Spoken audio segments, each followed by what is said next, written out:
வீட்டில் செல்வ செழிப்பு உண்டாக பெண்கள் தெரிந்து கொள்ள வேண்டிய ஆன்மீக குறிப்புகள். எப்போதுமே கோவிலுக்கு செல்லும் போது சாமி கும்பிடுவதற்கு முன்பே தானம் செய்வதால் மிக புண்ணியம் அதிகரிக்கும். அதுக்கப்புறம் சாமி கும்பிட்டு வந்ததுக்கு அப்புறம் தானம் செய்யக்கூடாது. அது நம்மளுக்கு நல்லது கிடையாது. வாகனங்களில் சென்றபடியே கடவுளை வணங்கக்கூடாது. அது கடவுளை அவமதிக்கும் செயலாகும். வெகு தொலைவில் போகும்போது பச்சையாக ஆட்டி இறைச்சி, கோழி இறைச்சிகள் இவைகள் எல்லாம் வாங்கிட்டு போகக்கூடாது. சமைத்து அசைவ உணவகத்தை கொண்டு போகும்போது 2 வேப்பிலை அடுப்பு கறி சேர்த்து போகும்போது கொண்டு போக வேண்டும். உங்க வீட்டில் உள்ள கஷ்டங்களையும் துயரங்களையும் நினைத்து கண்ணீர் விட்டு அழுது கொண்டே இருப்பது, புலம்புவது, இதுக்கு பேர்தான் தரித்திரம். மற்றொரு பக்கத்து வீட்டு பெண்கள் உங்கள் வீட்டில் வந்து அவங்க வீட்டில் உள்ள கஷ்டங்களை நினைத்து உங்களிடம் சொல்லுவது, அதுவும் தரித்திரம். மற்றொரு விஷயம், அழுக்கு துணிகளை மூளைக்கு மூளைக்கு போடுவது, குப்பைகளை மூளைக்கு மூளைக்கு குவித்து வைப்பது, சாதத்தை நொந்து போக விடுவது. இதனால் தான் நம்மளுக்கு தரித்திரம் வந்து சேரும். இப்படி யாரும் தயவு செய்து செய்யாதீர்கள். பெண்கள் முடிவெட்ட நினைப்பவர்கள் வளர்பிறை அன்று வெட்டுங்கள், அன்றைய நாள் வெட்டினால்தான் அடுத்து முடி வளர்ச்சி அதிகரிக்கும். ஆண் பெண் இருவருமே முடிவெற்ற கூடாத நாள் என்ன நாள் தெரியுமா? அமாவாசை, பௌர்ணமி பிறந்த கிழமை, ஏகதாசி, விசேஷ நாட்கள், வெள்ளி, செவ்வாய்க்கிழமை. இதை தவிர்த்து மற்ற நாள் முடிவெட்டலாம். பிரம்ம முகூர்த்தத்தில் இருந்து விளக்கை ஏற்றி வழிபட்டால் நீங்கள் மனதில் நினைத்தது வேண்டுதல் எதுவாக இருந்தாலும் உடனே நிறைவேறும். அதிகாலை 3 மணியிலிருந்து 5 மணி வரை இந்த நேரத்தில் ஏற்ற வேண்டும். பிரம்ம முகூர்த்தத்தில் எழுந்து விளக்கு ஏற்றும் பொழுது குளித்த பின்பு வாசலி தண்ணீர் தெளித்து கோலமிட்டு அதன் பிறகுதான் விளக்கை ஏற்ற வேண்டும். பிரம்ம முகூர்த்தத்தில் விளக்கு ஏற்றுபவர்கள் முதலில் வாசலில் விளக்கு ஏற்றிய பின்பு தான் பூஜை அறைக்கு சென்று விளக்கு ஏற்ற வேண்டும். பொதுவாக எல்லோரும் இதை தெரிந்து கொள்ளுங்கள். எந்த ஒரு பொருளும் வீட்டில் இல்லை இல்லை என்று சொல்லக்கூடாது. ஒரு பொருளை வாங்கிட்டு வாங்கன்னு சொல்லுங்க. அது இல்லை இது இல்லைன்னு எதையும் சொல்லாதீங்க. நம் வீட்டில் செல்வம் அப்புறம் இல்லாமல் போய்விடும். ஆணகள் சாமி கும்பிடும் போது தோளில் துண்டு போட்டு சாமி கும்பிடக்கூடாது. இடுப்பில் துண்டு கட்டிதான் சாமி கும்பிட வேண்டும். பெண்கள் சாமி கும்பிடும் போது முந்தானையை தொங்க விட்டு சாமி கும்பிடக்கூடாது. முந்தானையை இடுப்பில் கட்டிவிட்டு சாமி கும்பி வேண்டும். சுடிதார் என்றால் துப்பட்டாவை முன்னாடி தொங்க விட்டுதான் சாமி கும்பிட வேண்டும். எந்த ஒரு குபேந்திர பொம்மையும் கடையில் வாங்கும் போது குபேந்திரன் உட்கார்ந்தபடி பார்த்து வாங்க வேண்டும். அப்படி வாங்கினால்தான் நம் வீட்டில் செல்வம் நிலைத்து நிற்கும். குபேந்திரன் பொம்மை வீட்டில் அதிர்ஷ்டத்தை தரும், துரதுஷ்டத்தை நீக்கும். பெண்கள் எப்பொழுதும் கோவிலுக்கு செல்லும் போது வீட்டில் உள்ள சாமிகளை கும்பிட்டு விட்டு தான் கோவிலுக்கு செல்ல வேண்டும். கருப்பு துணியை கோவிலுக்கு செல்லும் போது அணிந்து செல்ல வேண்டாம். தை அமாவாசையில் நம் முன்னோர்கள் வழிபாட்டிற்கு ஒருவர் தலைவிதியை மாற்றக்கூடிய சக்திதான் தை அமாவாசையில் உண்டு. வருடத்தில் வரும் 3 அமாவாசையில் ஆடி, புரட்டாசி, தை, இந்த 3 மாதத்தில் வரும் அமாவாசையில் நம் முன்னோர்களை நினைத்து தர்ப்பணம் கொடுத்து வழிபட்டால் அனைத்து பாவங்களும் நீங்கி நன்மைகள் கிடைக்கும். உடைப்பம், கிழிந்த துணிகள், பழைய துணிகள், கத்தரிக்கோல், கத்தி, ஊசி இவையெல்லாம் கொடுக்கக்கூடாது. மாலை 6 மணிக்கு மேல் கொடுக்கக்கூடாத பொருட்கள் பால், தயிர், கடுகு, தீப்பெட்டி, சில்லறை காசுகள், பணம், ஊறுகாய், உப்பு, மஞ்சள். நாம் பயன்படுத்தும் விளக்கு யாருக்கும் கொடுக்கக்கூடாது. வீட்டில் குளவி கூடு கட்டினால் நல்லதுதான். அதற்காக அந்த கூட்டை நாம் இடிக்காமல் இருக்கக்கூடாது.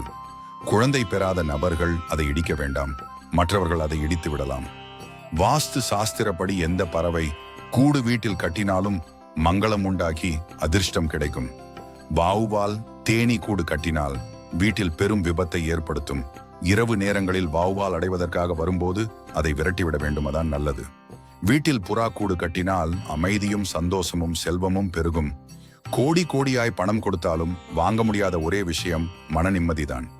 எம் தாயும் எனக்கு அருள் தந்தையும் நீ சிந்தாகுலம் ஆனவை தீர்த்து எனையாள் கந்தா, கடம்பா, கதிர்வேலனே, உமையாள், மைந்தா, குமரா, மறைநாயகனே, எங்களை பெற்ற தாயாகவும் தந்தையாகவும் இருந்து எங்கள் மனக்கவலையை தீர்த்துவை முருகா என்பது இந்த வரிகளில் பாடலில் இதுதான் அர்த்தம். முதலில் எல்லோரும் தெரிந்து கொள்ளுங்கள், காலண்டர் அதிகமாக இருக்குது என்று வீட்டில் பார்க்கும் இடமெல்லாம் காலண்டரை மாட்டக்கூடாது. நமக்கு நல்ல நேரம், நம்மை கடந்து செல்லும் நாட்களையும் பயன்படுத்துவதற்கு சில முறைகள் உண்டு. சாமி காலண்டர் வைத்து 1 வருடம் முடிந்து கங்கையிலோ அல்லது பழைய கிணறுகளில் தண்ணீரில் தூக்கி போட வேண்டும். வைத்து வருடங்களுக்கும் சாமி அறைகளில் பூஜை செய்யக்கூடாது. எப்போதும் வீட்டில் காலண்டரை கிழக்கு, வடக்கு பார்த்து வைப்பதால் நன்மைகள் அதிகம் கிடைக்கும். எக்காரணத்தை கொண்டு மேற்கு அல்லது தெற்கு பார்த்து காலண்டரை எப்போதும் மாட்டக்கூடாது. கோயில்கள், நதிக்கரைகள், பசுமடம், மகான்களின் சமாதி இந்த இடத்தில் தீபம் ஏற்றி வழிபட்டால் நமது தரித்திரம் விலகும், புத்தியிலும் மனத்திலும் உள்ள குழப்பங்களே நீங்கும். திங்கள், புதன், வியாழன் திருமணத்தை நடத்த உகந்த நாட்கள் என்று சோதிட நூல்கள் சொல்கிறது. வெள்ளியன்று நரசிம்மர் கோயிலுக்கு சென்று தரிசனம் செய்துவிட்டு ஒரு அம்பாள் கோயிலுக்கு சென்று தரிசனம் செய்து வந்தால் பிரிந்தவர் சேர்வர். செவ்வாய் அன்று தரிசனம் செய்து வந்தால் கடன் எளிதில் முடிய வழி கிடைக்கும். புதன் அன்று தரிசனம் செய்து வந்தால் நல்ல உத்தியோகம் அமையும். ஒரே வீட்டில் 2 அடுப்பு வைத்து சமைக்க கூடாது. அதாவது கூட்டு குடும்பமாக இருந்து சண்டை போட்டுக்கொண்டு மாமியார் மருமகள் தனித்தனியாக சமைப்பது, அல்லது சகோதரர்கள் ஒன்றாக இருந்து சமைப்பது, அல்லது பிறருடன் ஒரே வீட்டில் இருந்து கொண்டு வாழ்வது. வீட்டில் உள்ள ஆண்கள் விளக்கு, தீபம், அடுப்பில் நெருப்பு போன்றதை பற்ற வைக்கக்கூடாது. சூரிய உதயத்திற்கு முன்னால், குறிப்பாய் பிரம்ம முகூர்த்தம் என்று சொல்லப்படும் அமிர்த வேளையில் எழுதல் மிகவும் நல்லது. மேலும் அதிகாலையில் குளித்து பிரம்ம முகூர்த்த விளக்கு போடுதல் செல்வ செழிப்பை வீட்டில் கொண்டு வரும். எதிர்மறை ஆற்றல் நம் மீது வராமல் செய்யும். அது மட்டுமல்ல, ஆன்ம திருப்தி மற்றும் அமைதியை கொடுக்க வல்லது. நமது வீட்டிற்குள் நுழைந்தவுடனே எப்போதும் எந்த இடத்திலும் நறுமணம் வீச வேண்டும். அப்படி இருந்தால் செல்வம் சேர துவங்கிவிடும். எங்கோ போக வேண்டிய பணம் நமது இல்லத்தை நோக்கி தானாகவே வரும். அதே சமயம் அனாவசியமான துன்ப விரய செலவுகளும் குறையும். அன்னம், நெய், உப்பு போன்ற உணவு வகைகளை கரண்டியால் பரிமாற வேண்டும். அப்படி கைகளில் பரிமாறினால் மாமிசத்துக்கு சமம் என்ற கருத்தும் சொல்லப்படுகிறது. உங்கள் வீடுகளில் வாய்ப்பு இருந்தால் துளசி மாடம் வைத்து விளக்கேற்றி 3 முறை வலம் வந்து பாருங்கள். நெல்லி மரம் வைத்தால் வீட்டில் தெய்வீக அருள் சுரக்கும். நெல்லிக்கனி என்பது அப்பேற்பட்ட ஹரிபலம் மிக்கது. லக்ஷ்மி குபேரர் இருக்கும் மரம், அறுசுவையும் உள்ள ஒரே கனி. உண்டு வந்து பாருங்கள்.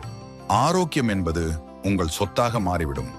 பெண்கள் தலைமுடியை விரித்து போடுதல் என்பது மகாபாரதத்தில் திரௌபதி முடியை விரித்து கொண்டு சபதம் ஏற்பது அனைவருக்கும் தெரியும் தானே. அப்படி சபதம் செய்ததால் பெண்கள் தலைமுடியை விரித்து இருத்தலானது குலம் அழிவிற்கு வழியாகும் என்றும் சொல்லப்படுகிறது. பெண்கள் சமைக்கும் போது முதலில் சமைக்க காரணமாயிருக்கும் பஞ்ச பூத நெருப்பை வணங்கிவிட்டு அன்னம் என்கின்ற நம் வாழ்வாதாரத்தின் உணவான அரிசியை உலையில் வைக்கும் முன்னே வணங்கி அந்த அரிசியை உலையில் போடும் நேரத்தில் ஸ்லோகம் சொல்லி பழக வேண்டும். ஸ்லோகம் எதுவாயினும் 1,00,000 முறை சொன்னால் அது பலித்துவிடும். ஏன் பலமிக்க யானையை கூட பலமிழக்க செய்து விடலாம். அப்படிப்பட்ட சுலோகம் நம் வாழ்வையும் மாற்றிவிடும். நீங்கள் இந்த சுலோகத்தை அரிசி உலையில் போடும்போது சொல்லி வாருங்கள். ஸ்லோகம்: சர்வ மங்கள மாங்கல்யே சிவே சர்வார்த்த சாதகி ஷரண்யே திரயம்பகே தேவி அன்னபூரணி நமஸ்துதே.